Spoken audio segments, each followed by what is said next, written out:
Hello dear students, आज हम लोग स्टार्ट करेंगे new chapter that is atomic structure.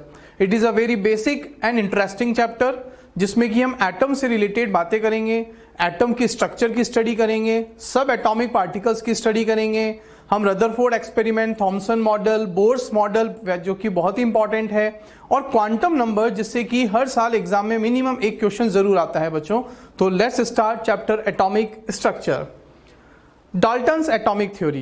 बच्चों, डाल्टन ने कहा था कि एटम जो होता है वो किसी भी मैटर का, किसी भी एलिमेंट का सबसे छोटा पार्टिकल है, अल्टीमेट पार्टिकल है, स्मॉलेस्ट पार्टिकल है। एटम के बाद डाल्टन्स ने कहा था कि कोई और पार्टिकल उससे छोटा होता ही नहीं है।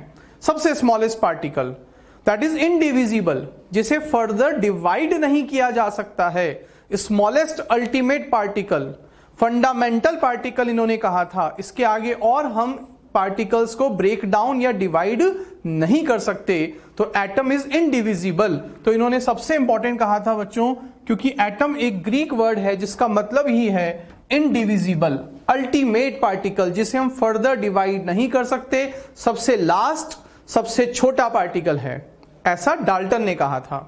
तो इनकी जो थ्योरी है वो law of mass conservation and law of definite proportion पर बेस्ड है। दैट इज मास हमेशा कंजर्व रहता है, मास को कभी भी हम क्रिएट या डिस्ट्रॉय नहीं कर सकते हैं। डेफिनेट प्रोपोर्शन का मतलब कि जो रेशो होता है एलिमेंट्स का किसी भी मॉलिक्यूल में, वो हमेशा बाय मास फिक्स रहता है। तो इन्होंने क्या क्या कहा था बच्चों, वही सबसे पहली बात कि एटम सबसे स्मॉलेस्ट पार्टिकल होते हैं, उनसे छोटा और कोई पार्टिकल किसी भी एलिमेंट में नहीं होता है। एक ही एलिमेंट के जितने भी एटम्स होते हैं वो सब शेप, साइज एंड मास में सेम होते हैं। एक ही एलिमेंट के जितने भी एटम्स होते हैं वो शेप, साइज एंड मास में आइडेंटिकल होते हैं। लेकिन अगर आप दो अलग अलग एलिमेंट की स्टडी करोगे तो दो डिफरेंट एलिमेंट, जैसे सपोज ये एक एलिमेंट है, ये एक एलिमेंट है, तो इन दोनों एलिमेंट में जो एटम्स हैं वो डिफरेंट हो सकते हैं और डिफरेंट होते हैं, ठीक है। लेकिन एक ही एलिमेंट में जो एटम्स होते हैं वो हमेशा सेम होते हैं। Okay, atoms are indestructible. जैसा कि इन्होंने कहा था कि एटम को हम क्रिएट नहीं कर सकते हैं, डिस्ट्रॉय नहीं कर सकते हैं, ऐसा इन्होंने कहा। लेकिन बाद में पता लगा, साइंटिस्ट आए कुछ, उन्होंने और स्टडी किया तो पता लगा कि एटम के अंदर भी कुछ सब एटॉमिक पार्टिकल्स प्रेजेंट होते हैं। That means atom is also composed bye so many smaller particles, जिन्हें सब एटॉमिक पार्टिकल्स कहा गया। तो इनकी ये बात गलत हो गई कि एटम सबसे छोटा है। नहीं, एटम के अंदर भी उससे छोटे पार्टिकल्स प्रेजेंट होते हैं, जिसकी हम आगे स्टडी करेंगे बच्चों। जैसा कि हम जानते हैं वो पार्टिकल्स कौन होते हैं, इलेक्ट्रॉन, प्रोटॉन, न्यूट्रॉन, जो कि फंडामेंटल बेसिक पार्टिकल्स होते हैं।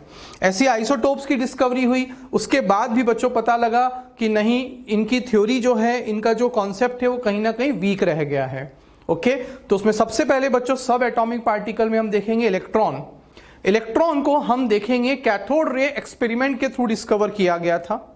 इलेक्ट्रॉन या कैथोड रे की डिस्कवरी की थी बच्चों जे थॉमसन ने, और इलेक्ट्रॉन वर्ड जो दिया था बच्चों, word given by stony. Electron word दिया था साइंटिस्ट स्टोनी ने और डिस्कवर किया था जे थॉमसन ने। नेक्स्ट आता है बच्चों प्रोटॉन, जिसको हम एनोड रे एक्सपेरिमेंट के थ्रू डिस्कवर करते हैं। गोल्ड स्टीन ने इसको डिस्कवर किया था बच्चों। नेक्स्ट आता है neutron, discovered by James Chadwick.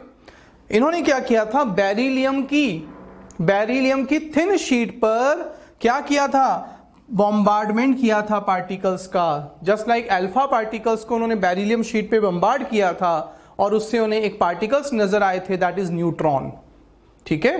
तो बच्चों अब नेक्स्ट बात आती है स्पेसिफिक चार्ज।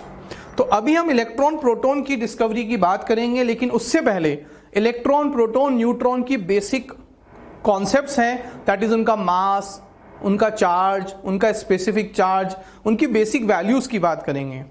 तो उसमें सबसे इंपॉर्टेंट आता है बच्चों स्पेसिफिक चार्ज। ये बहुत इंपॉर्टेंटली हमसे पूछा जाता है कि what is specific charge of electron, proton, neutron, alpha particles. तो बच्चों स्पेसिफिक चार्ज का मतलब होता है ratio of charge and mass. Specific charge is the ratio of charge and mass. Charge को डिनोट करते हैं Q से या फिर E से, ठीक है, डिवाइडेड बाय मास। इस रेशियो को स्पेसिफिक चार्ज कहते हैं। तो अब बच्चों हमें वैल्यूज लर्न करनी होती हैं, इंपॉर्टेंट हैं, बेसिक वैल्यूज हैं। फर्स्ट ऑफ ऑल इलेक्ट्रॉन का सिंबल क्या होता है बच्चों? E-1, because electron negative charge होता है। इलेक्ट्रॉन का चार्ज हमें लर्न करना होता है -1.6 इंटू 10⁻⁻19 कूलम्स।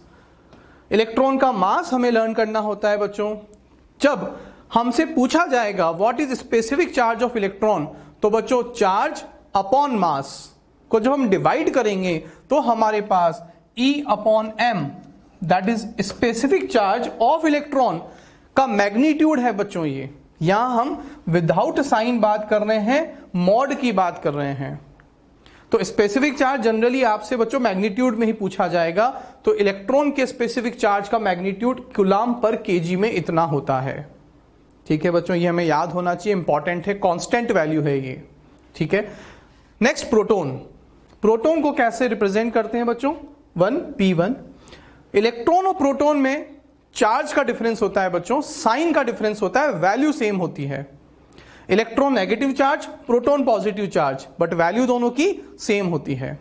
प्रोटॉन का जो मास होता है वो बच्चों डिफरेंट होता है, इलेक्ट्रॉन से बहुत ज्यादा होता है। ठीक है, और जब हम चार्ज और मास का रेशियो निकालेंगे प्रोटॉन के लिए तो उसका मैग्नीट्यूड इतना आएगा। तो अगर आप इन दोनों वैल्यू को देखो बच्चों, तो इलेक्ट्रॉन और प्रोटॉन में किसका स्पेसिफिक चार्ज इन मैग्नीट्यूड आपको ज्यादा नजर आ रहा है बच्चों? It is 10⁻11, it is 10⁻7।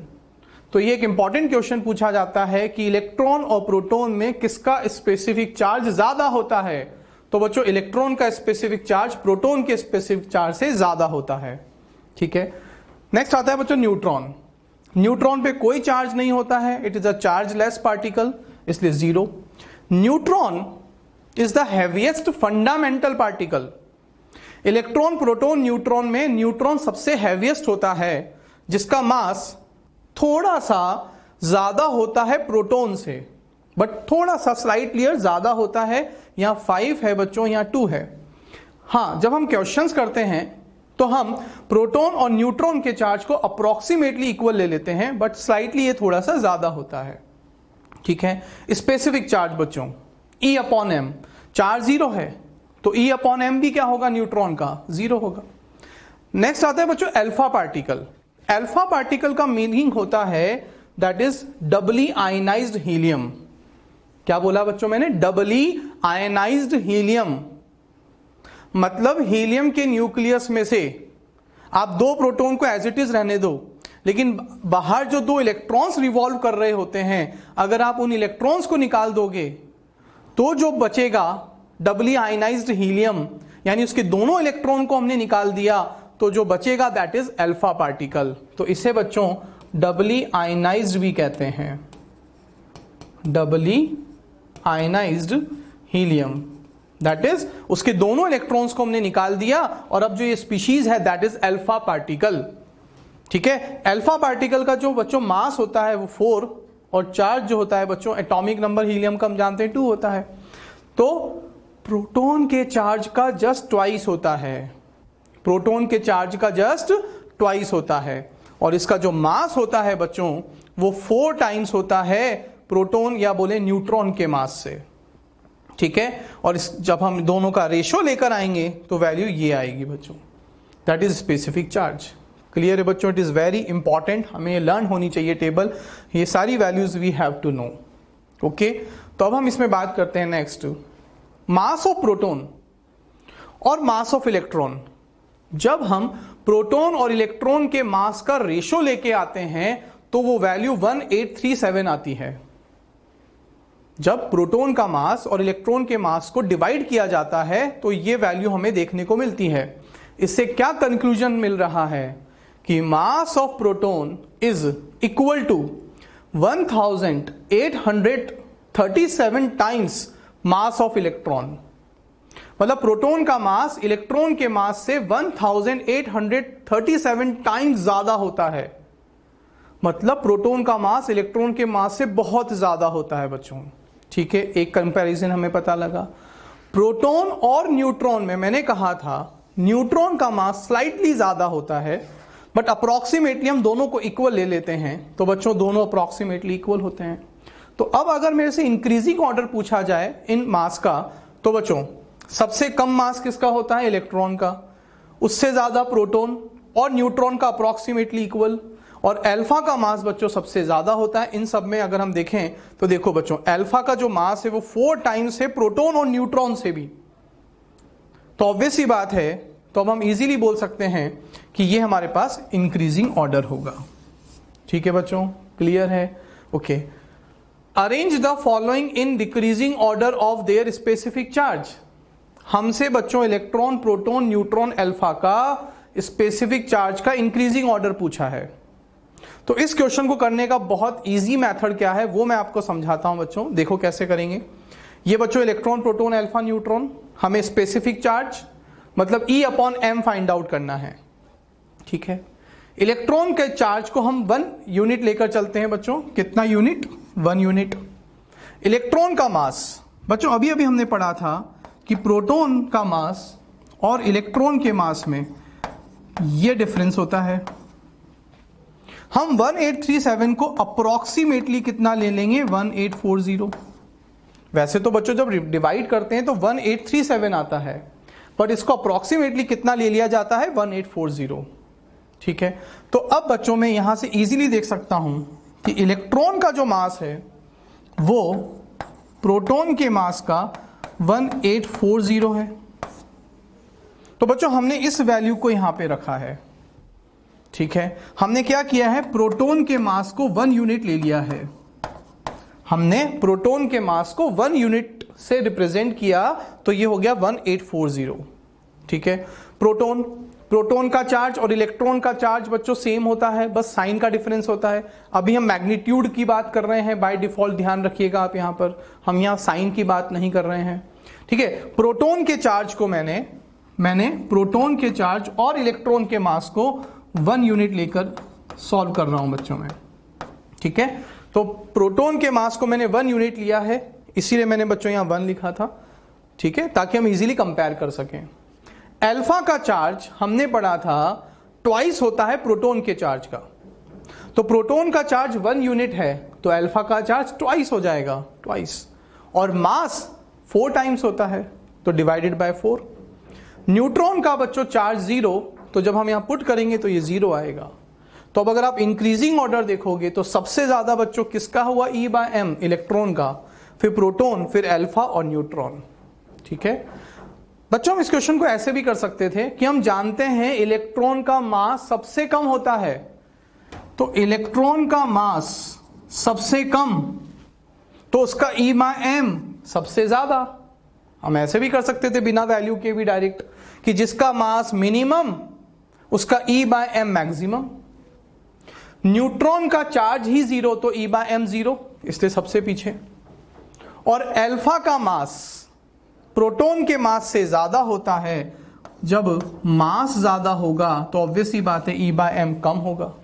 तो हम बच्चों इस तरह से भी इस क्वेश्चन को कर सकते हैं। इंपॉर्टेंट है, ये कई बार एग्जाम में पूछा गया है।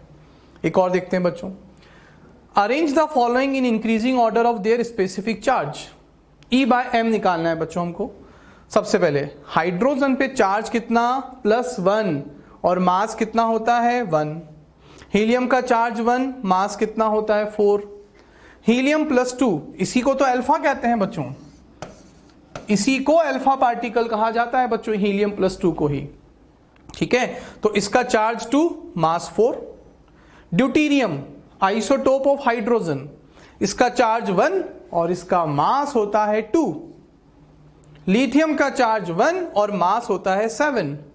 अब अगर हम देखें तो सबसे ज्यादा बच्चों वैल्यू किसकी हमें दिख रही है? H+ की, इसका E/m सबसे ज्यादा है। ठीक है, उसके बाद इन दोनों का इक्वल है। ठीक है, देन हीलियम प्लस, और सबसे कम किसका है बच्चों? Li+ का। तो सबसे ज्यादा H+, फिर बच्चों हीलियम +2 और ड्यूटेरियम प्लस का इक्वल है, बिल्कुल देख लीजिए बच्चों। और उससे कम किसका है? हीलियम प्लस का। और सबसे छोटा किसका है? लिथियम प्लस का। तो इस तरह से बच्चों हमको ये क्वेश्चंस करने हैं। ओके स्टूडेंट्स, अब हम लोग बात करते हैं डिस्कवरी ऑफ कैथोड रेज और इलेक्ट्रॉन की, जो कि हमें जे थॉमसन ने एक एक्सपेरिमेंट के थ्रू समझाया था। इन्होंने क्या किया बच्चों, एक ग्लास की ट्यूब ली, उस ग्लास की ट्यूब को कहा जाता है डिस्चार्ज ट्यूब। ठीक है, एक डिस्चार्ज ट्यूब यानी ग्लास ट्यूब लिया, उसमें दोनों साइड उन्होंने मेटल की प्लेट को एक हाई वोल्टेज बैटरी के साथ कनेक्ट कर दिया। यहां जो जनरेटर या बैटरी उन्होंने यूज किया, इसका वोल्टेज बहुत हाई था, approximately 10,000 volt, which is very high voltage. तो दोनों मेटल की प्लेट को बैटरी के साथ कनेक्ट कर दिया। ठीक है, और अंदर ट्यूब के अंदर का जो प्रेशर है वो उन्होंने बहुत कम मेंटेन कर दिया थ्रू वैक्यूम पंप कंट्रोल करके। तो ये जो प्रेशर उन्होंने मेंटेन किया था वो था बच्चों अप्रोक्सीमेटली 10⁻⁻4 atm। इस ट्यूब के अंदर प्रेशर उन्होंने लो रखा हुआ है, हाई वोल्टेज के साथ दोनों प्लेट को कनेक्ट कर रखा है, और अंदर उन्होंने हाइड्रोजन गैस फिल की हुई है बच्चों, सैंपल भरा हुआ है हाइड्रोजन गैस के। There are so many atoms in this tube, उन्होंने फिल कर दिया है। तो at low pressure and high voltage, जैसे इसको ऑन किया, वोल्टेज गया, वोल्टेज ने मेटल की प्लेट को एक्साइट किया और मेटल की प्लेट से नेगेटिव पार्टिकल्स का एमिशन स्टार्ट हो गया। क्या ऑब्जर्व किया उन्होंने, जैसे वोल्टेज अंदर सप्लाई हुआ, यहां से नेगेटिव पार्टिकल्स का एमिशन स्टार्ट हो गया थ्रू मेटेलिक प्लेट, जिसे इन्होंने कैथोड कहा, क्योंकि वो नेगेटिव चार्ज है, नेगेटिव टर्मिनल से अटैच्ड है, that is known as cathode. तो इस metallic plate that is cathode से नेगेटिव पार्टिकल्स का एमिशन स्टार्ट हो गया, और यहां है बच्चों positive charge that is anode. तो हम जानते हैं नेगेटिव अट्रैक्टेड टूवर्ड पॉजिटिव। ठीक है, तो ये सारे नेगेटिव पार्टिकल्स पॉजिटिव की तरफ अट्रैक्ट करते जाएंगे।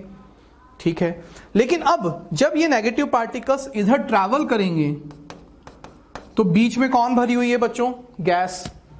तो ये नेगेटिव पार्टिकल्स इस गैस को भी क्या करेंगे, हिट करेंगे, और हाइड्रोजन गैस को जब ये इन्होंने हिट किया तो थॉमसन ने ऑब्जर्व किया कि यहां से भी नेगेटिव पार्टिकल्स का एमिशन स्टार्ट हो गया।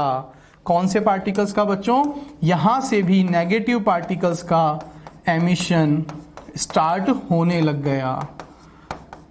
ठीक है, तो क्या ऑब्जर्व किया कि eight low pressure and high voltage cathode से नेगेटिव पार्टिकल्स एमिट हुए, उन्होंने गैस को हिट किया, गैस से भी नेगेटिव पार्टिकल्स का एमिशन स्टार्ट हो गया, और ये सारे negative particles toward anode means positive plate की तरफ अट्रैक्ट होने लग गए।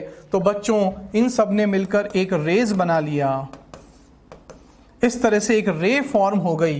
ये सारे नेगेटिव पार्टिकल एक स्ट्रेट लाइन में आ गए और ये टुवर्ड एनोड अट्रैक्ट होने लग गए, इससे एक रे का फॉर्मेशन हो गया। इसी को कैथोड रे कहते हैं, because it is travelling from cathode to anode, it is emitted from cathode and also from gas. ध्यान रखना बच्चों, कैथोड रेस कैथोड से तो निकल ही रही हैं, बट गैस के थ्रू भी निकल रही हैं, नेगेटिव पार्टिकल्स गैस के थ्रू भी निकल रहे हैं। ठीक है, तो ये जो रे बनी है that is known as cathode ray. और एक सिंगल नेगेटिव पार्टिकल को क्या कहा गया, इलेक्ट्रॉन कहा गया। क्या कहा गया बच्चों, इलेक्ट्रॉन कहा गया। तो एक सिंगल पार्टिकल इज इलेक्ट्रॉन, और इलेक्ट्रॉन्स की जो रे फॉर्म हुई है दैट इज कैथोड रे। समझ में आया बच्चों, तो इस तरह से कैथोड रे का फॉर्मेशन होता है। अब अगर मैं आपसे एक बात पूछूं बच्चों, जो कि बहुत इंपॉर्टेंट क्वेश्चन पूछा जाता है, कि अगर मैं यहां हाइड्रोजन की जगह कोई और गैस फिल कर दूं, सपोज हीलियम, किसी की भी गैस फिल कर दूं मैं, ठीक है, हीलियम, फ्लोरीन, क्लोरीन, किसी की भी गैस को अगर मैं फिल कर दूं यहां पर अगर इस ट्यूब के अंदर, तो बच्चों क्या होगा, तो क्या इन नेगेटिव पार्टिकल्स का चार्ज और मास चेंज हो जाएगा? नहीं होगा बच्चों। तो आप कोई सी भी गैस ले लो, गैस से निकलने वाले नेगेटिव पार्टिकल्स मतलब इलेक्ट्रॉन का चार्ज कांस्टेंट होता है, उनका मास भी कांस्टेंट होता है, तो उनका E अपॉन M भी क्या होगा, कांस्टेंट होगा। तो आप इस गैस के ट्यूब के अंदर, आप इस ट्यूब के अंदर कोई सी भी गैस फिल कर दो, उनसे निकलने वाले सभी नेगेटिव यानी इलेक्ट्रॉन्स का चार्ज और मास कांस्टेंट रहेगा, इसलिए उनका जो रेशियो है दैट इज स्पेसिफिक चार्ज, वो हमेशा कांस्टेंट रहेगा। मतलब गैस की नेचर पर E अपॉन M यहां डिपेंड नहीं कर रहा है। तो ये बहुत इंपॉर्टेंट क्वेश्चन पूछा जाता है कि properties of cathode rays like E upon M does not depend on nature of gas and nature of electrode. आप यहां पर इलेक्ट्रोड, मेटल की प्लेट कोई सी भी ले लो, उनसे निकलने वाले इलेक्ट्रॉन्स का चार्ज और मास सेम रहेगा, चेंज नहीं होगा। और जो गैस के थ्रू इलेक्ट्रॉन्स निकल रहे हैं, आप यहां पे कोई सी भी गैस फिल कर दो, हर गैस से निकलने वाला इलेक्ट्रॉन का चार्ज और मास फिक्स रहेगा, चेंज नहीं होगा। इसका मतलब वो नेचर ऑफ गैस पे डिपेंड नहीं करेगा। तो it is a very important point जो हमसे पूछा जाता है बच्चों। क्लियर है, इंपॉर्टेंट है। अब फर्दर क्या हुआ बच्चों, देखते हैं।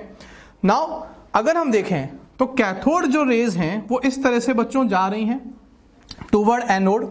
एनोड में बच्चों यहां पर एक होल कर दिया, एनोड में क्या कर दिया, यहां एक होल कर दिया और यहां लगा दिया एक फ्लोरेसेंट स्क्रीन। जैसे ही ये कैथोड रेज इस स्क्रीन पर जाकर हिट करती हैं, ये स्क्रीन ग्लो करने लग जाती है बच्चों। तो ये भी एक कैथोड रे की प्रॉपर्टी है कि कैथोड रेज को एनोड से पास करवाया गया, स्क्रीन लगाई तो वो ग्लो करने लग जाती हैं। तो स्टूडेंट्स अब हम बात करते हैं डिस्कवरी ऑफ एनोड रेज, और दैट इज प्रोटॉन कैसे डिस्कवर हुआ। After removal of electrons from gas, it becomes positively charged and attracted towards cathode and known as anode rays or canal rays। देखते हैं बच्चों कैसे। देखिए हमने कैथोड लिया, हमने कहा था कि जब हम लो प्रेशर और हाई वोल्टेज पर यहां पर अप्लाई करते हैं तो कैथोड से नेगेटिव पार्टिकल्स निकलना स्टार्ट होते हैं।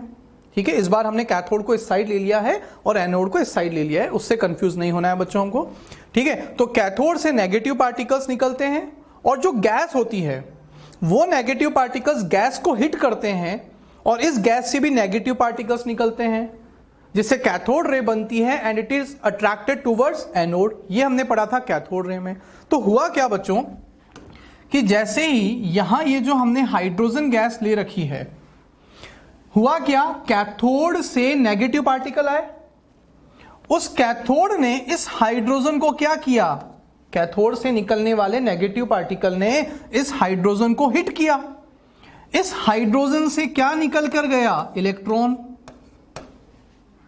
ये इलेक्ट्रॉन किधर जा रहा है, एनोड की तरफ। ठीक है, इसके बाद क्या हुआ बच्चों, इसके बाद ये जो हाइड्रोजन है, जब इससे एक इलेक्ट्रॉन रिमूव हो गया तो हाइड्रोजन पर आ गया बच्चों क्या चार्ज, पॉजिटिव चार्ज। हाइड्रोजन से जब इलेक्ट्रॉन निकल गया तो hydrogen becomes positively charged. Now बच्चों इसी को कहा गया प्रोटॉन। इस H+ को ही कहा जाता है प्रोटॉन। तो अब बहुत इजीली हमको नजर आ रहा है बच्चों यहां पर क्या, कि जो कैथोड से निकलने वाले इलेक्ट्रॉन्स हैं उन्होंने हाइड्रोजन को हिट किया, उससे इलेक्ट्रॉन्स निकले और वो टुवर्ड एनोड जा रहे हैं। यहां से H बन गया H+, और अब ये H+ ड्यू टू अट्रैक्शन किधर मूव करेंगे, toward negative, that is cathode की तरफ मूव करेंगे। तो अब जितने भी पॉजिटिव पार्टिकल्स हैं, H+ है, वो सारे मूव कर रहे हैं टुवर्ड कैथोड। तो उससे एक रे फॉर्म हो जाती है जिसे कहते हैं एनोड रेज और कैनाल रेज। और ये जो हमने कैथोड है जिसमें हमने होल किए हुए हैं, इसे कहा जाता है बच्चों परफोरेटेड कैथोड। क्या कहते हैं बच्चों इसको, परफोरेटेड कैथोड। परफोरेटेड कैथोड का मतलब है ऐसा प्लेट कैथोड का जिसमें हमने बीच बीच में होल किए हुए हैं। क्यों किए हैं होल, क्योंकि यहां से H+ हाइड्रोजन के जो आयंस हैं वो इसमें से पास हो जाएं, वो इसमें से निकल सकें। तो हमने बीच में होल कर दिए यहां से H+। अब यहां से इजीली H+ पास हो जाएंगे। यहां से देखो आप, अगर अच्छे से देखो तो ये पॉजिटिव पार्टिकल्स यहां से पास आउट हो पा रहे हैं। That is perforated cathode, that is hole जिसमें हमने कर दिया है। ठीक है, तो हुआ क्या कैथोड रेस इधर ट्रैवल कर रही हैं which is composed bye electrons, anode rays cathode की तरफ मूव कर रही हैं which is composed bye protons, positively charge particles.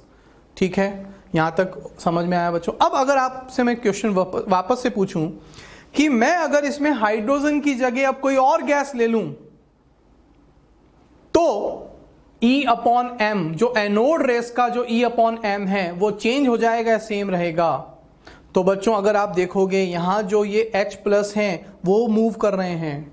Suppose मैंने ले लिया हीलियम गैस, अगर मैं हीलियम गैस ले लूंगा तो उससे निकलने वाले इलेक्ट्रॉन्स का E/m तो फिक्स रहेगा, यानी कैथोड रे का E/m चेंज नहीं होगा। लेकिन हीलियम से बन जाएगा हीलियम+। तो अब इस बार यहां कौन मूव करेगा? हीलियम के आयंस मूव करेंगे बच्चों। और जब हीलियम के आयंस मूव करेंगे तो अब जो एनोड रेस बनेगी वो हीलियम+ से मिलकर बनेगी। यहां एनोड रेस H+ से मिलकर बन रही थी, अब एनोड रेस हीलियम+ से मिलकर बनेगी। तो बच्चों हमने पढ़ा था कि हीलियम+ और H+ का E/m तो अलग अलग होता है। इसका मतलब अगर आप यहां पे गैस चेंज करते जाओगे तो उससे बनने वाली जो एनोड रेस हैं, एनोड रेस का E/m चेंज होता जाएगा, क्योंकि उसमें जो गैसियस आयंस हैं वो चेंज होते जाएंगे। तो बहुत इंपॉर्टेंट पॉइंट हो गया बच्चों कि anode rays are made up of gaseous ions, so their value of E/m depends on nature of gas। तो अगर आप यहां गैस चेंज कर दोगे तो एनोड रेस की प्रॉपर्टीज लाइक E/m चेंज हो जाएगा, क्योंकि एनोड रेस गैसियस आयंस से बनी है। आपने हाइड्रोजन गैस लिया तो H+ से एनोड रेस बनी, अगर आपने हीलियम ली तो हीलियम+ से एनोड रे बनेगी, और दोनों का E/m तो चेंज होता है। लेकिन कैथोड रेज इलेक्ट्रॉन से बनी होती है, और इलेक्ट्रॉन तो सभी गैस के सेम होते हैं, इसलिए E/m की जो वैल्यू है वो सभी इलेक्ट्रॉन्स के लिए सेम रहेगी। क्लियर है बच्चों? तो it is a very very important point जो हमें याद रखना ही है। ठीक है, ओके। अब हम बात करते हैं बच्चों एटॉमिक मॉडल्स। कुछ मॉडल्स प्रपोज किए गए एटम की स्ट्रक्चर को समझाने के लिए, इलेक्ट्रॉन प्रोटॉन की पोजीशन को समझाने के लिए। तो बच्चों उसमें सबसे पहले आया थॉमसन्स मॉडल ऑफ एटम। इन्होंने क्या कहा कि जो एटम होता है उसमें जो प्रोटॉन्स होते हैं वो यूनिफॉर्मली डिस्ट्रीब्यूट होते हैं, जस्ट लाइक अ वाटरमेलन। वाटरमेलन का जो रेड पार्ट होता है जो यूनिफॉर्मली पूरे वाटरमेलन में डिस्ट्रीब्यूट होता है, तो उन्होंने उस रेड पार्ट को प्रोटॉन यानी पॉजिटिव चार्ज से कंपेयर किया। और वाटरमेलन में जो सीड्स होते हैं, वाटरमेलन में जो सीड्स होते हैं उन सीड्स को उन्होंने कंपेयर किया इलेक्ट्रॉन से। तो क्या कहा थॉमसन ने कि प्रोटॉन यूनिफॉर्मली डिस्ट्रीब्यूट होते हैं through out the atom, just like the watermelon का जो रेड पार्ट होता है उसकी तरह, और उसमें बीच बीच में इलेक्ट्रॉन्स एम्बेडेड होते हैं, फंसे होते हैं, जस्ट लाइक द सीड्स। ये थॉमसन ने अपना मॉडल प्रपोज किया था। लेकिन बाद में पता चला कि इसके कुछ ड्रॉबैक्स हैं। क्या क्या ड्रॉबैक थे इसके? कि इन्होंने कहा कि जो प्रोटॉन है वो यूनिफॉर्मली डिस्ट्रीब्यूट हो रहा है, इसका मतलब जो एटम का मास है वो पूरे जगह पर डिस्ट्रीब्यूट हो रहा है यूनिफॉर्मली, जो कि बाद में गलत पाया गया। An important drawback of this model is that the mass of atom is considered to be evenly spread over that atom, जो कि बाद में रॉन्ग पाया गया। It is a static model. इन्होंने कहीं पर भी इलेक्ट्रॉन के मूवमेंट की बात नहीं की, जबकि हम आगे देखेंगे कि इलेक्ट्रॉन्स तो प्रोटॉन के अराउंड रिवॉल्व करते हैं। इन्होंने तो क्या कहा, इलेक्ट्रॉन्स एम्बेडेड होते हैं जस्ट लाइक द सीड्स, फंसे होते हैं, ट्रैप होते हैं, मूव नहीं करते हैं। It could not explain the stability of an atom, और इन्होंने यहां पर कहीं पर भी स्टेबिलिटी के बारे में भी नहीं समझाया। ठीक है, तो दैट इज वाटरमेलन मॉडल, और प्लम पुडिंग मॉडल और रेजिन पुडिंग मॉडल भी इसको कहा जाता है। जैसे केक होता है बच्चों, हम उसमें ऊपर से डेकोरेशन करते हैं, पुडिंग करते हैं, तो दैट पुडिंग जो हम कर रहे हैं ऊपर से दैट इज इलेक्ट्रॉन्स, और जो बेस है उसका दैट इज प्रोटॉन, जो कि यूनिफॉर्मली डिस्ट्रीब्यूटेड होता है। उस तरह से भी इन्होंने इस मॉडल को कंपेयर किया था। ठीक है, तो ये मॉडल बाद में फेल हो गया बच्चों। नेक्स्ट आता है इंपॉर्टेंट रदरफोर्ड स्कैटरिंग एक्सपेरिमेंट। इन्होंने क्या किया बच्चों, एक अल्फा सोर्स लिया, अल्फा पार्टिकल्स के सोर्स को गोल्ड फॉइल पर बम्बार्ड किया, स्ट्राइक किया, अल्फा पार्टिकल्स को गोल्ड फॉइल पर स्ट्राइक किया, तो उन्होंने ऑब्जर्व किया, यहां पीछे स्क्रीन लगा दी उन्होंने एक, पीछे उन्होंने क्या लगा दी बच्चों, एक स्क्रीन लगा दी। तो अल्फा पार्टिकल जब यहां से निकल रहे थे और पीछे जो स्क्रीन उन्होंने लगाई तो उन्होंने देखा मैक्सिमम अल्फा पार्टिकल्स यहां पर स्क्रीन को ग्लो कर रहे थे और कुछ अल्फा पार्टिकल्स यहां पर ग्लो कर रहे थे और उनमें से भी बहुत कम अल्फा पार्टिकल्स यहां पर ग्लो कर रहे थे। अगर हम इसको स्लो मोशन में देखें बच्चों तो हम इस तरह से देख सकते हैं, देखो आप, मैक्सिमम अल्फा पार्टिकल्स बिल्कुल स्ट्रेट जा रहे हैं, मैक्सिमम अल्फा पार्टिकल्स आप देखोगे तो स्ट्रेट जा रहे हैं, कुछ अल्फा पार्टिकल्स रिफ्लेक्ट होकर पीछे आ रहे हैं और उनमें से भी बहुत अल्फा पार्टिकल कम बाउंस बैक होकर पीछे आ रहे हैं। तो क्या हुआ बच्चों, क्या देखा उन्होंने कि मैक्सिमम अल्फा पार्टिकल्स सीधे जा रहे हैं विदाउट एनी डेविएशन, स्क्रीन को हिट कर रहे हैं, स्क्रीन ग्लो हो रही है, इसका मतलब अल्फा पार्टिकल्स यहां पर हिट कर रहे हैं। स्क्रीन तभी ग्लो होती है जब यहां पर पार्टिकल्स आकर हिट करते हैं। तो यहां वाला पोर्शन मैक्सिमम ग्लो कर रहा था, कुछ यहां पर भी ग्लो कर रहा है अगर आप देखो, और कुछ बच्चों यहां पर भी ग्लो कर रहा है। तो मैक्सिमम अल्फा पार्टिकल्स सीधे जा रहे हैं, कुछ अल्फा पार्टिकल्स रिफ्लेक्ट होकर यहां भी आ रहे हैं और कुछ यहां भी आ रहे हैं। तो अब उन्होंने जो ऑब्जर्व किया उससे हमें क्या देखने को मिल रहा है बच्चों, क्या पता लग रहा है वो देखते हैं। अब रदरफोर्ड ऑब्जर्वेशंस, देखो आप, मैक्सिमम अल्फा पार्टिकल्स सीधे जा रहे हैं, देखो आप, विदाउट एनी डेविएशन, कहीं नहीं मुड़ रहे हैं, ठीक है। तो first observation, most of the alpha particles, 99.9% alpha particles without deviation, ये गोल्ड पार्टिकल्स के एटम्स हैं बच्चों, ये गोल्ड फॉइल में जो आपने गोल्ड के एटम्स लिए हैं ये वो गोल्ड के एटम्स हैं। तो 99.9% अल्फा पार्टिकल्स सीधे निकल गए विदाउट एनी डेविएशन, ठीक है, ये ऑब्जर्वेशन है बच्चों। Next, few alpha particles got deflected through small angles, देखो आप, कुछ अल्फा पार्टिकल्स एंगल बनाकर डिफ्लेक्ट हो रहे हैं। मैक्सिमम 99.9% अल्फा पार्टिकल सीधे निकल गए, कुछ अल्फा पार्टिकल ऐसे गए और एंगल बनाकर डेविएट हो गए, ठीक है। वेरी फ्यू अल्फा पार्टिकल्स, और बहुत कम अल्फा पार्टिकल्स ऐसे गए और वापस देखो पीछे आ गए, रिफ्लेक्ट हो गए। आउट ऑफ 20,000 एक अल्फा पार्टिकल जैसे गया वापस 180 डिग्री पर रिबाउंड हो गया बच्चों, देखो आप, रिबाउंड बैक एट 180 डिग्री, ठीक है। तो बहुत कम अल्फा पार्टिकल्स, 1 आउट ऑफ 20,000।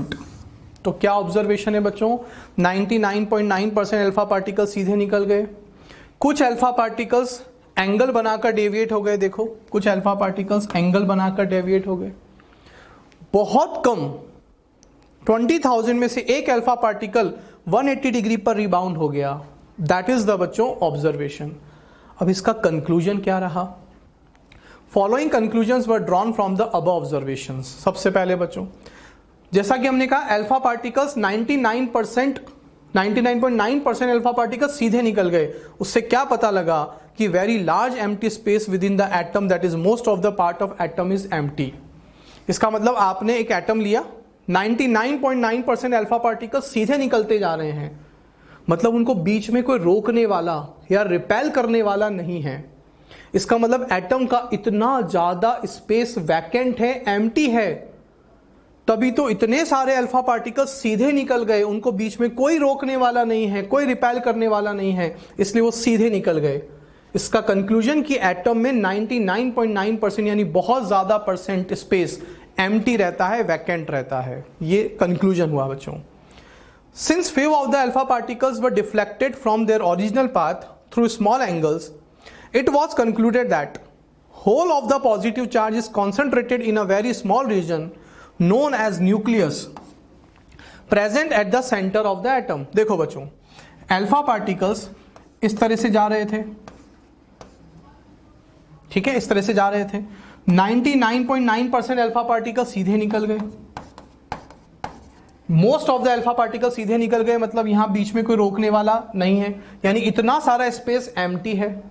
फिर क्या हुआ, कुछ अल्फा पार्टिकल्स ऐसे गए और एंगल बना के डेविएट हो गए। अब बच्चों हम जानते हैं अल्फा पार्टिकल मतलब हीलियम +2। तो अल्फा पार्टिकल का चार्ज हमें पहले से पता है, क्या होता है? Positive charge. अब बच्चों ये बहुत इजी सी बात है कि पॉजिटिव पार्टिकल जब जा रहे हैं और अचानक सडनली वो डिफ्लेक्ट हो जाएं, कुछ एंगल से वो डेविएट हो जाएं, इसका मतलब उनमें थोड़ा सा रिपल्शन हुआ है। इसका मतलब उनमें रिपल्शन हुआ है, रिपल्शन से ही तो वो डेविएट हो गए। इट मींस रदरफोर्ड ने कंक्लूजन निकाला कि यहां पर कहीं पॉजिटिव चार्ज में बी प्रेजेंट। इसका मतलब एटम के सेंटर में कहीं ना कहीं कोई पॉजिटिव चार्ज शायद प्रेजेंट है। तो most of the alpha particle सीधे निकल गए, यानी इतना सारा स्पेस तो खाली है। कुछ अल्फा पार्टिकल रिपेल हो गए होंगे इसीलिए वो डेविएट हो गए होंगे। इसका मतलब एटम में कहीं ना कहीं बीच में पॉजिटिव चार्ज प्रेजेंट है। उस सेंटर को उन्होंने न्यूक्लियस कहा, और हम जानते हैं पॉजिटिव पार्टिकल प्रोटॉन, जो कि हम पहले डिस्कवर कर चुके हैं। ठीक है, तो इस तरह से बच्चों न्यूक्लियस या प्रोटॉन का उन्होंने पोजीशन बताया। A very few of the alpha particles suffered strong deflections or even returned back on their original path, indicating that the nucleus is rigid and mass of atom is concentrated at the center. अब बच्चों 1 out of 20,000 कुछ alpha particle 20,000 में से सीधे गए होंगे, उन्होंने इस सीधे न्यूक्लियस को हिट किया होगा। तो ऑब्वियस ही बात है, जो सीधा न्यूक्लियस को हिट करेंगे, जो सीधा पॉजिटिव पार्टिकल यानी अल्फा पार्टिकल न्यूक्लियस को हिट करेंगे, तो उनमें रिपल्शन ज्यादा होगा, तो वापस बाउंस बैक हो जाएंगे 180 डिग्री पर। तो वो हो गए बाउंस बैक। तो इससे कंफर्म उन्होंने बोल दिया रदरफोर्ड ने, मे बी कि यहां पर उन्होंने बोल दिया कि हाँ शायद यहां पर कि न्यूक्लियस यानी पॉजिटिव चार्ज प्रेजेंट है। ठीक है, समझ में आया? तो इसका मतलब ये बच्चों सेंटर पे पॉजिटिव चार्ज है, that is nucleus. Most of the alpha particle जो उससे दूर है वो सीधे निकल गए। वो अल्फा पार्टिकल जो इसके पास से निकल रहे हैं उनमें थोड़ा सा रिपल्शन हुआ और डेविएट हो गए। और 20,000 में से एक अल्फा पार्टिकल जो सीधा उससे टकराया वो वापस रिपेल होके पीछे आ गया। तो इसका मतलब सेंटर में कौन प्रेजेंट है? प्रोटॉन यानी न्यूक्लियस प्रेजेंट है। दैट इज द कंक्लूजन बच्चों। क्लियर है? नाउ रिजल्ट क्या निकला इससे कि एन एटम कंसिस्ट ऑफ, जैसा कि मैंने आपको बताया कि इसका मतलब सेंटर में न्यूक्लियस है, न्यूक्लियस में प्रोटॉन है, न्यूट्रॉन होता है, और इन दोनों को कंबाइंडली रदरफोर्ड ने क्या नाम दिया? इन दोनों को उन्होंने कंबाइंडली न्यूक्लियॉन्स कहा बच्चों। क्या कहा? न्यूक्लियॉन्स कहा बच्चों। रदरफोर्ड ने इन दोनों को कंबाइंडली, प्रोटॉन और न्यूट्रॉन को न्यूक्लियॉन्स कहा, और सेंटर वाले पार्ट को उन्होंने न्यूक्लियस कहा, और इलेक्ट्रॉन इसके चारों और ड्यू टू अट्रैक्शन रिवॉल्व करते रहते हैं। दैट इज द रिजल्ट बच्चों। ठीक है, almost whole of the mass of the atom is contributed by these nucleons. तो प्रोटॉन और न्यूट्रॉन एटम का पूरा मास बच्चों कंपोज करते हैं, ऐसा रदरफोर्ड ने कहा। There is an empty space around the nucleus called extra nuclear part. In this part, electrons are present in which they revolve around the nucleus in circular path with high speed. तो Rutherford ने कहा circular path में electrons move करते हैं, और इस part को extra nuclear part कहते हैं, यानी न्यूक्लियस के बाहर वाला part, that is extra nuclear part. ठीक है बच्चों, क्लियर है? Okay. Rutherford propose model of the atom also known as planetary model. इस मॉडल को बच्चों प्लेनेटरी मॉडल भी कहा जाता है। जैसे सन के अराउंड प्लैनेट्स रिवॉल्व करते हैं, उसी तरह से रदरफोर्ड ने कहा कि न्यूक्लियस यानी प्रोटॉन के अराउंड इलेक्ट्रॉन्स रिवॉल्व करते हैं, इसीलिए बच्चों उसको प्लेनेटरी मॉडल भी कहा गया। ठीक है। The volume of the nucleus is very small. बच्चों ऑब्वियस ही बात है, एटम बहुत बड़ा है, क्योंकि 99.9% अल्फा पार्टिकल सीधे निकल गए थे, यानी most of the space empty था। सिर्फ कुछ ही अल्फा पार्टिकल्स डेविएट हो रहे थे, यानी कि बीच में पॉजिटिव पार्ट बहुत कम है। इसका मतलब न्यूक्लियस का जो वॉल्यूम है वो एटम के वॉल्यूम में बहुत कम होता है। ठीक है। न्यूक्लियस का डायामीटर इस रेंज में होता है बच्चों, सेंटीमीटर, एंड द एटम का जो डायामीटर होता है वो इस रेंज में होता है। तो ऑब्वियस ही बात है, एटम का डायामीटर ज्यादा होता है और न्यूक्लियस का डायामीटर बहुत कम होता है। तो अगर हम दोनों का रेशो निकालें, एटम का डायामीटर और न्यूक्लियस का डायमीटर का रेशो निकालें, तो वो आता है बच्चों 10⁵। इसका मतलब हुआ कि diameter of atom is 10⁵ times of diameter of nucleus, यानी एटम का डायामीटर न्यूक्लियस के डायामीटर से बहुत ज्यादा होता है।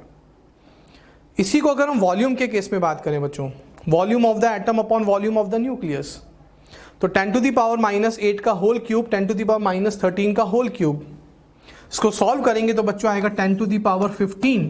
तो अगेन इससे एक बात पता लग गई कि the volume of the atom is about 10⁻15 times the volume of the nucleus. ठीक है बच्चों, ये सारे रिजल्ट हैं जो हमें ध्यान रखने इंपॉर्टेंट हैं। The radius of a nucleus is proportional to the cube root of the number of nucleons within it. बच्चों ये भी एक रिलेशन दिया रदरफोर्ड ने कि न्यूक्लियस की जो रेडियस है वो मास नंबर के डायरेक्टली प्रोपोर्शनल होती है raise to the power of 1/3। Proportional sign हटाया तो एक कांस्टेंट आया दैट इज आर नॉट। तो बच्चों यहां ए क्या है, mass number, that is nucleons, that is number of protons plus number of neutron, that is mass of proton plus mass of neutron. और आर नॉट की value constant होती है centimetre में बच्चों, और R is the radius of the nucleus. जब हम इसकी वैल्यू को पुट करेंगे यहां पर तो बच्चों हमारे पास सेंटीमीटर में ये न्यूक्लियस की रेडियस आ गई बच्चों। किसकी रेडियस आई है? न्यूक्लियस की, इन सेंटीमीटर। ठीक है, क्लियर है बच्चों? तो इससे रिलेटेड एक क्वेश्चन देखते हैं। Calculate the radius of aluminium 27 nucleus will be. इसका मास नंबर हमें गिवन है 27। ये जो ऊपर होता है बच्चों ये मास नंबर होता है और नीचे ये एटॉमिक नंबर होता है। तो अब बच्चों रिलेशन है हमें पता, मास नंबर हमें क्वेश्चन में गिवन है दैट इज 27, तो मैं ए की जगह पुट कर दूंगा 27। आर नॉट की वैल्यू कांस्टेंट हमें याद होनी चाहिए, हमने पुट कर दिया ना। अब इसको सॉल्व किया तो बच्चों सेंटीमीटर में मेरे पास एल्यूमिनियम के न्यूक्लियस की रेडियस आ गई बच्चों। ठीक है, ये है एल्यूमिनियम के न्यूक्लियस की रेडियस। तो बच्चों नेक्स्ट क्वेश्चन देखते हैं। Prove that the density of nucleus is independent of the element which we are taking. इसका मतलब ये पूछना चाह रहा है कि जितने भी एलिमेंट्स होते हैं उन सबके न्यूक्लियस की डेंसिटी कांस्टेंट रहती है, यानी सेम होती है। मतलब वो एलिमेंट के मास नंबर पे डिपेंड नहीं करती है, हमें ये प्रूव करना है। तो बात करते हैं बच्चों, सबसे पहले density equals to mass by volume. तो हम निकाल रहे हैं न्यूक्लियस की डेंसिटी। मास को बच्चों हम डिनोट कर रहे हैं ए, दैट इज मास नंबर से न्यूक्लियॉन्स, और वॉल्यूम बच्चों 4/3 πr³। अब हमें यहाँ रेडियस किसकी रखनी है? न्यूक्लियस की, क्योंकि हम डेंसिटी किसकी निकाल रहे हैं? न्यूक्लियस की। ठीक है बच्चों, तो अब हम जानते हैं R इज इक्वल टू होता है आर नॉट ए की पावर 1/3, उसका क्यूब कर दिया। आर नॉट की वैल्यू बच्चों कांस्टेंट हमें पता है। ठीक है, अब ए की पावर 1/3 और 3 ये हो जाएगा 1, तो ए से ए तो बच्चों कट जाएगा, तो मेरे पास आएगा आर नॉट की पावर 3। और आर नॉट की वैल्यू कांस्टेंट हम ऑलरेडी जानते हैं, पाई हम जानते हैं। तो बच्चों अगर आप देखो तो ये पूरा टर्म एक कांस्टेंट टर्म है। आर नॉट कांस्टेंट है, पाई कांस्टेंट, 4/3, ये पूरा टर्म एक कांस्टेंट है। तो ऑब्वियस सी बात है जो डेंसिटी है वो सभी एलिमेंट की, न्यूक्लियस की, वो कांस्टेंट रहेगी। और अगर आप देखो तो इसमें मास नंबर कहीं पर भी नहीं आ रहा है। इसका मतलब न्यूक्लियस की डेंसिटी मास नंबर पे डिपेंड नहीं करती है। फिर भी हम वैल्यू अगर पुट करें बच्चों इस आर नॉट की और इस पाई की वैल्यू अगर हम पुट करें तो मेरे पास आएगा 10⁻17 किलोग्राम पर मीटर क्यूब। तो ये जो डेंसिटी आई है न्यूक्लियस की, किसकी डेंसिटी है बच्चों? ये न्यूक्लियस की, वो हमेशा कांस्टेंट रहती है and it is independent on mass number, independent of mass number. ये मास नंबर पे डिपेंड नहीं करती है, यानी हर न्यूक्लियस की डेंसिटी फिक्स रहती है बच्चों। क्लियर है? ओके। अब हम बात करते हैं बच्चों drawback of Rutherford model. Rutherford ने कहा था कि जो प्रोटॉन और न्यूट्रॉन यानी न्यूक्लियॉन्स न्यूक्लियस में प्रेजेंट होते हैं उसके चारों ओर इलेक्ट्रॉन्स रिवॉल्व करते हैं। ठीक है, ऐसा रदरफोर्ड ने कहा था बच्चों। क्या? कि इलेक्ट्रॉन्स न्यूक्लियस के अराउंड रिवॉल्व करते हैं। तो बच्चों जब भी कोई चार्ज पार्टिकल किसी सेंटर के रिस्पेक्ट में रिवॉल्व करता है तो वो कंटिन्यूअसली एनर्जी लूज करता हुआ सेंटर में गिर जाना चाहिए। ऐसा क्लासिकल थ्योरी होती है मैक्सवेल की फिजिक्स में, उसमें हम पढ़ते हैं कि सेंटर के रेस्पेक्ट में जब भी कोई चार्ज पार्टिकल रिवॉल्व करता है तो वो कंटिन्यूअसली एनर्जी लूज करता हुआ सेंटर में गिर जाता है। तो ऐसा एटम में भी होना चाहिए था। ऐसा पूछा गया रदरफोर्ड के मॉडल के थ्रू कि ऐसा एटम में क्यों नहीं हो रहा है कि इलेक्ट्रॉन कंटिन्यूअसली अपनी एनर्जी लूज करता हुआ न्यूक्लियस में नहीं गिरता है, उसको गिर जाना चाहिए बट वो नहीं गिरता है।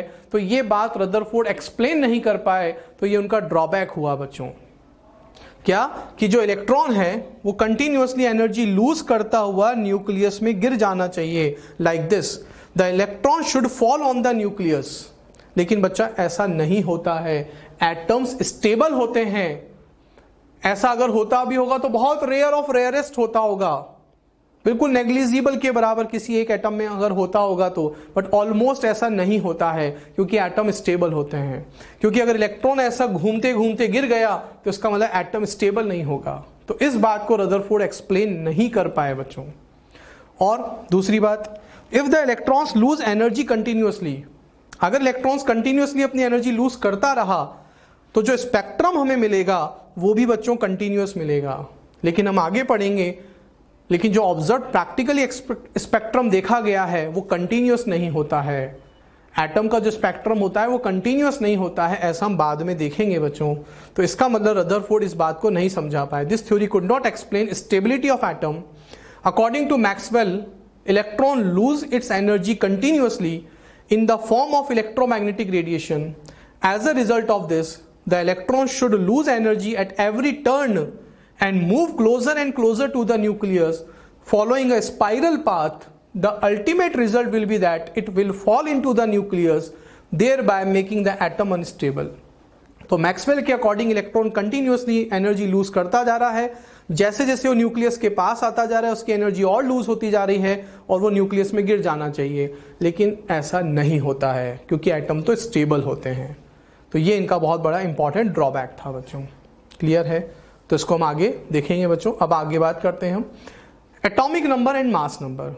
बच्चों हमने पढ़ा कि एटम के अंदर न्यूक्लियस होता है, न्यूक्लियस में न्यूट्रॉन और प्रोटॉन होते हैं जिसके चारों ओर इलेक्ट्रॉन्स रिवॉल्व करते हैं, that is extra nuclear part. ये हमने स्टडी किया। नाउ सपोज एक एलिमेंट को हमने रिप्रेजेंट किया एक्स ए जेड से, एलिमेंट को हमने रिप्रेजेंट किया एक्स से, ऊपर ए और नीचे जेड। ये जो ऊपर ए होता है बच्चों, इस ए को कहते हैं मास नंबर और इस जेड को कहते हैं atomic number, that is number of protons. Number of proton is known as atomic number. तो x is the symbol of element, z is atomic number, that is number of proton.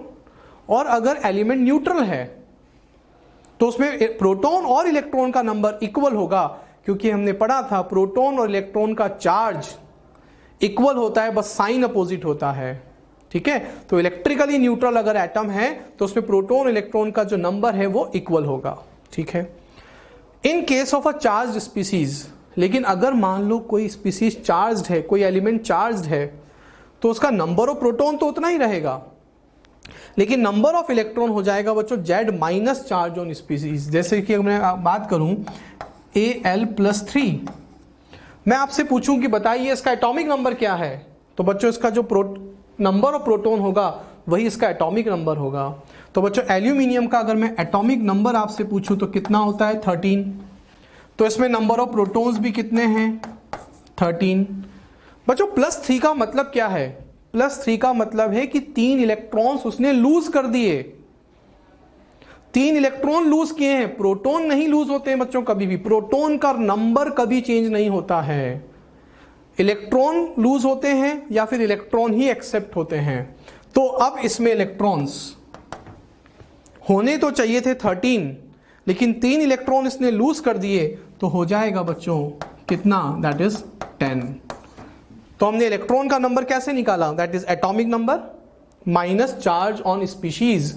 तो हमने minus कर दिया species के charge को, तो electron का number आ गया। समझ में आया बच्चों? क्लियर है? और अगर न्यूट्रल होता तो न्यूट्रल में बच्चों एल्यूमिनियम एटॉमिक नंबर 13, प्रोटॉन 13, तो इलेक्ट्रॉन भी कितने 13। ठीक है? क्लियर है बच्चों? Okay. Now mass number, mass number is the number of neutrons plus number of proton. तो बच्चों न्यूक्लियस में जो न्यूक्लियॉन्स हैं प्रोटॉन और न्यूट्रॉन के, अगर हम नंबर को ऐड कर दें तो दैट इज मास नंबर। तो नंबर ऑफ न्यूट्रॉन अगर मुझे यहां से निकालना हो तो हम पी को इधर ले आएंगे तो हो जाएगा a माइनस जेड, और हम z को बच्चों या फिर p भी बोल सकते हैं। ठीक है, दैट इज प्रोटॉन के नंबर को ही हम एटॉमिक नंबर कहते हैं। और जो बच्चों मास नंबर होता है वो हमेशा होल नंबर होता है। Mass number is always a whole number. क्यों बच्चों, अगर मैं आपसे पूछूं तो because it is equal to number of neutron plus number of proton, और प्रोटॉन और न्यूट्रॉन का नंबर कभी फ्रैक्शन में नहीं हो सकता। तो जब इनका नंबर फ्रैक्शन में नहीं हो सकता तो उनका जो टोटल सम आएगा वो भी कभी फ्रैक्शन में नहीं होगा। एटॉमिक वेट जो हम फाइंड आउट करते हैं वो बच्चों फ्रैक्शन में हो सकता है, लेकिन मास नंबर कभी भी फ्रैक्शन में नहीं होगा, it is always a whole number. ठीक है बच्चों, तो अब इससे रिलेटेड क्या बातें हैं वो हम करते हैं। If number of protons in A minus 2 is 16, then find number of electron in A plus। ठीक है, तो बच्चों नंबर ऑफ प्रोटॉन्स कितने हैं हमारे पास 16। ठीक है, हमें गिवन है A माइनस टी में प्रोटॉन्स का नंबर 16 है। तो बच्चों मैंने क्या कहा था, अगर इलेक्ट्रॉन्स एक्सेप्ट हो या लूज हो प्रोटॉन का नंबर चेंज नहीं होता है। तो A माइनस 2 का प्रोटॉन का नंबर 16 है तो A में भी कितना होगा, दैट इज एटॉमिक नंबर इसका 16 है। तो एटॉमिक नंबर तो A का और A माइनस 2 का और जो A प्लस है एक ही बात है, एटॉमिक नंबर चेंज नहीं होता बच्चों। तो नंबर ऑफ इलेक्ट्रॉन, अब बच्चों अगर मैं न्यूट्रल एटम की बात करूं तो न्यूट्रल एटम में तो प्रोटॉन और इलेक्ट्रॉन का नंबर सेम होता है। तो A में प्रोटॉन 16 है तो A में इलेक्ट्रॉन भी कितने होंगे 16। अब A प्लस, तो A प्लस में बच्चों एक इलेक्ट्रॉन लूज हो जाएगा तो कितने हो जाएंगे 15। समझ में आया बच्चों, बहुत इजी और सिंपलेस्ट क्वेश्चन है। नेक्स्ट बात करते हैं। If in A minus 3 number of electrons equal to 18 and mass number equal to 31, find number of neutrons and protons. ठीक है बच्चों, हमें A माइनस 3 में इलेक्ट्रॉन्स का नंबर गिवन है, हमें A माइनस 3 में नंबर ऑफ इलेक्ट्रॉन्स गिवन है दैट इज 18। ठीक है, हमने यहां पे पुट कर दिया और ये रिलेशन मैंने आपको बताया था। चार्ज गिवन है बच्चों -3, तो यहां से एटॉमिक नंबर आ गया बच्चों 15, और एटॉमिक नंबर मतलब नंबर ऑफ प्रोटॉन। ठीक है, तो नंबर ऑफ इलेक्ट्रॉन हमें गिवन था, चार्ज गिवन है हमें -3, पुट किया, एटॉमिक नंबर मतलब नंबर ऑफ प्रोटॉन आ गए। ठीक है बच्चों, अब हम जानते हैं mass number equals to number of proton plus number of neutron होता है। ओके, अब बच्चों हमें क्वेश्चन में मास नंबर गिवन है, मैंने पुट कर दिया। नंबर ऑफ प्रोटॉन 15 हमें पता है, नंबर ऑफ न्यूट्रॉन मुझे निकालना है, तो नंबर ऑफ न्यूट्रॉन कितना आ गया, दैट इज 16। तो बहुत इजी इस तरह से इस क्वेश्चन को सॉल्व किया जाएगा। ठीक है, ओके नेक्स्ट बात करते हैं बच्चों, ये इंपॉर्टेंट क्वेश्चन है। If in 6C12 the mass of proton is halved, mass of neutron is tripled and mass of electron is doubled, then find the percentage change in its atomic weight. ठीक है भैया, बहुत important question है, देखते हैं। No effect due to change in mass of electron. बच्चों हमने पढ़ा था जो मास नंबर होता है वो सिर्फ प्रोटॉन और न्यूट्रॉन के नंबर पे डिपेंड करता है। तो आप इलेक्ट्रॉन के मास को डबल, हाफ, ट्रिपल कुछ भी करो तो मास नंबर चेंज नहीं होगा। तो ये कंफ्यूज करने के लिए आपको बच्चों क्वेश्चन में ऐसा दिया गया है कि इलेक्ट्रॉन के मास को क्या कर दिया गया, डबल। तो इलेक्ट्रॉन के मास को कुछ भी किया जाए मास नंबर चेंज नहीं होगा, क्योंकि mass number proton plus neutron होता है। ठीक है, तो इनिशियल मास बच्चों, mass of neutron plus mass of proton, initial mass बच्चों 6, न्यूट्रॉन कितने 6C12 में A कितना है बच्चों 12, एटॉमिक नंबर कितना 6, प्रोटॉन भी कितना बच्चों 6, neutron that is A minus P that is 12 minus 6 मतलब 6। ठीक है, mass number 12, atomic number 6, proton 6, neutron A minus P that is 12 minus 6 6। तो हमने पुट कर दिया यहाँ पे 6 प्लस 6, तो मेरे पास 12 AMU अभी मास नंबर है इनिशियली, ये इनिशियल है अभी। अब उसने क्या कहा है, क्या कहा कि न्यूट्रॉन के मास को ट्रिपल कर दिया जाए, प्रोटॉन के मास को हाफ कर दिया जाए। तो ठीक है बच्चों, पहले न्यूट्रॉन का मास 6 था, अब हमने उसको ट्रिपल कर दिया। पहले प्रोटॉन का मास 6 था, अब हमने उसको हाफ कर दिया, तो इसको सॉल्व किया, आया 21, that is final mass after changing. अब हमें चेंज निकालना है, तो चेंज कैसे निकालते हैं बच्चों, final mass minus initial mass upon initial mass, ठीक है, और इनटू क्या करते हैं बच्चों 100। हमने वैल्यू पुट कर दी, सॉल्व किया, तो बच्चों इतना परसेंट चेंज हुआ है कार्बन 12 के मास में, ठीक है, इजी है, ओके बच्चों। Assuming that the atomic weight of 6C12 equals to 150 units, then find out atomic weight of 8O16। Hypothetical question है बच्चों ये, it is a hypothetical question, actually ऐसा नहीं होता है, हम जानते हैं।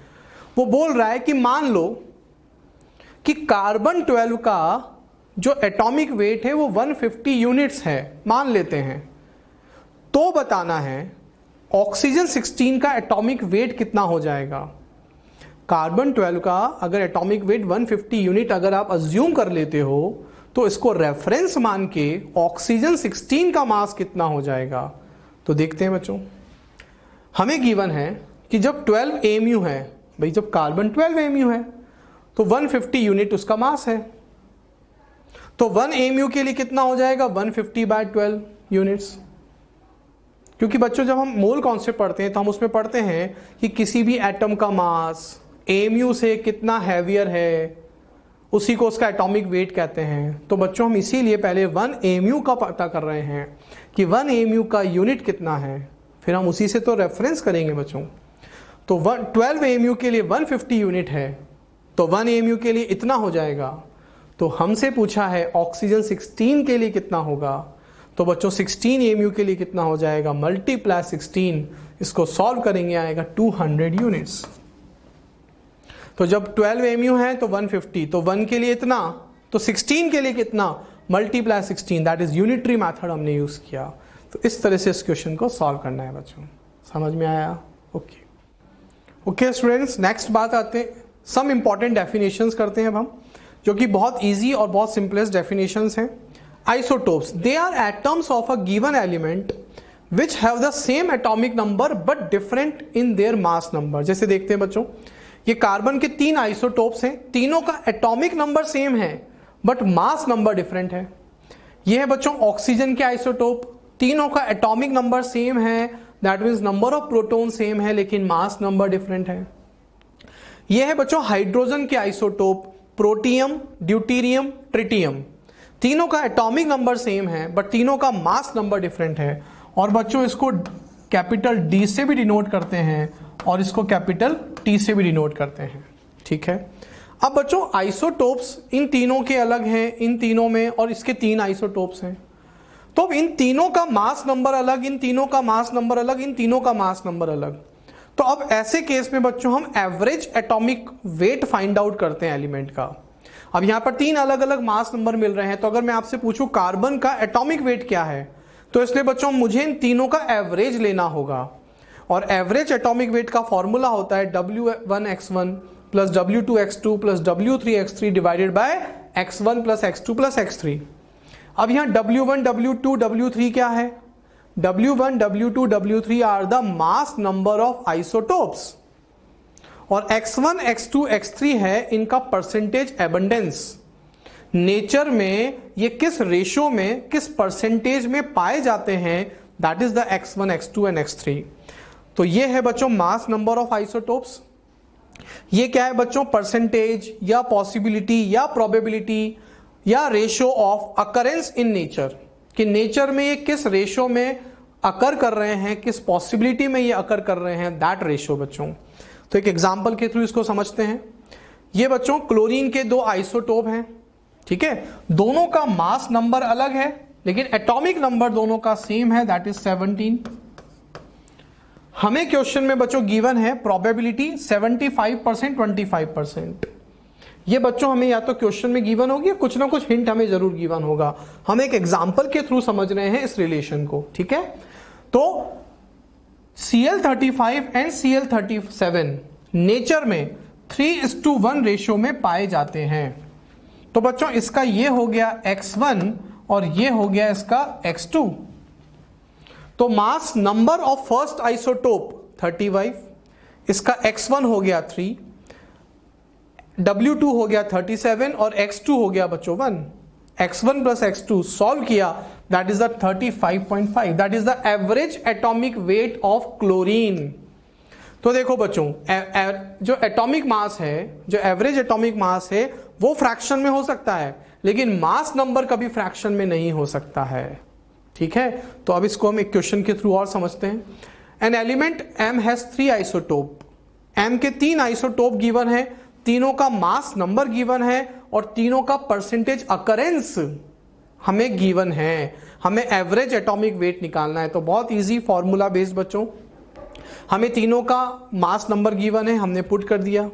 तीनों का x1 x2 x3 गिवन है, हमने पुट कर दिया।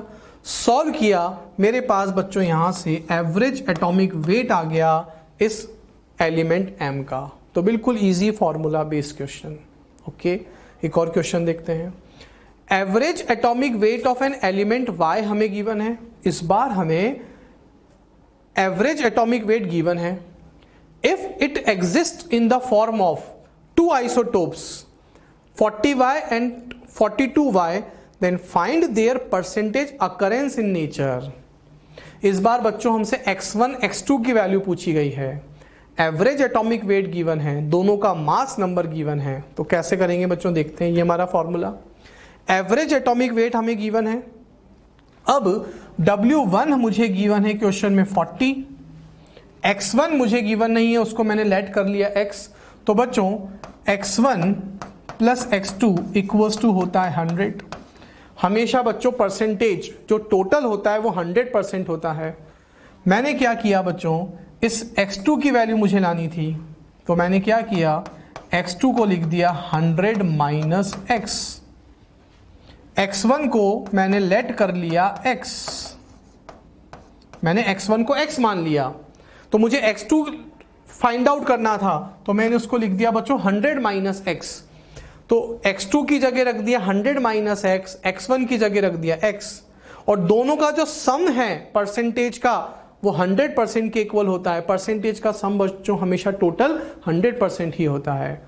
यहां से मैंने सॉल्व किया तो मेरे पास x की वैल्यू आ गई 10%, मतलब मेरे पास x1 आ गया, और x1 यानी x आ गया, मतलब मेरे पास y की वैल्यू आ गई बच्चों, दैट इज 10%। तो 40 वाला जो मास नंबर है उसका परसेंटेज अकरेंस है 10%, तो दूसरे का कितना हो जाएगा बच्चों, 100 माइनस 10, दैट इज 90%।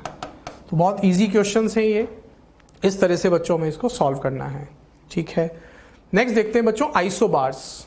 आइसोबार्स वो एलिमेंट होते हैं जिनका मास नंबर तो सेम होता है लेकिन एटॉमिक नंबर डिफरेंट होता है। देखते हैं बच्चों, इन दोनों का एटॉमिक नंबर डिफरेंट है, इसका एटॉमिक नंबर 1, इसका एटॉमिक नंबर 2, लेकिन दोनों का मास नंबर सेम है।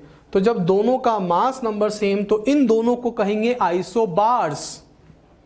एक और एग्जांपल देखते हैं। देखो आप, इन दोनों का मास नंबर सेम है लेकिन एटॉमिक नंबर डिफरेंट है। तो जब atomic number different, mass number same, तो आइसोबार्स। तो ये दोनों आइसोबार्स हैं और ये दोनों आइसोबार्स हैं। ठीक है, बहुत इजी। नेक्स्ट बात करते हैं आइसोडायाफियर्स। ये थोड़ा सा डिफरेंट है बच्चों। इसमें बच्चों न्यूट्रॉन और प्रोटॉन का जो डिफरेंस होगा, अगर 2 या 2 से ज्यादा एलिमेंट में न्यूट्रॉन एंड प्रोटॉन के नंबर का जो डिफरेंस है, अगर वो डिफरेंस सेम है तो उन्हें आइसोडायाफियर्स कहते हैं। जैसे एग्जांपल के थ्रू देखते हैं बच्चों, ये बोरोन, ये कार्बन। ठीक है, 11 माइनस 5 न्यूट्रॉन कितने हो गए, 6। इसमें 13 माइनस 6 न्यूट्रॉन हो गए 6। अब बच्चों मुझे न्यूट्रॉन माइनस प्रोटॉन निकालना है, डिफरेंस निकालना है। तो देखो यहां न्यूट्रॉन 6, प्रोटॉन 5, तो 6 minus 5 that is 1। Neutron 7, proton 6, 7 minus 6 1। तो बच्चों इन दोनों में n माइनस p जो है वो सेम है, इसी को आइसोटॉपिक नंबर भी कहते हैं बच्चों। तो n minus p is also known as isotopic number. तो जब ये डिफरेंस दोनों में सेम आ जाएगा तो इन दोनों को कहेंगे आइसोडायाफियर्स। एक और एग्जांपल देखते हैं बच्चों। इसमें देखो आप, न्यूट्रॉन 8, इसमें न्यूट्रॉन 10।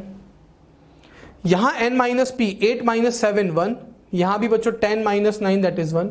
दोनों में n माइनस p सेम आ रहा है, इसका मतलब ये दोनों क्या हो गए, आइसोडायफियर्स हो गए। तो जब n-p सेम आ जाए उन्हें आइसोडायफियर्स कहते हैं। Mass number same, atomic number different, isobars. Mass number different लेकिन एटॉमिक नंबर सेम, आइसोटोप्स। ठीक है बच्चों, क्लियर है। नेक्स्ट बात करते हैं आइसोटोन्स या आइसोन्यूट्रॉनिक स्पीशीज। नाम से पता चल रहा है isoneutronic, that is same number of neutrons.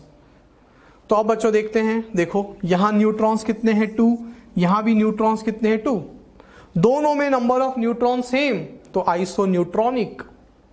एक और देखते हैं, इन दोनों में भी बच्चों नंबर ऑफ न्यूट्रॉन्स क्या हैं, सेम है, तो इन दोनों को क्या कहेंगे, आइसोटोन्स या आइसोन्यूट्रॉनिक।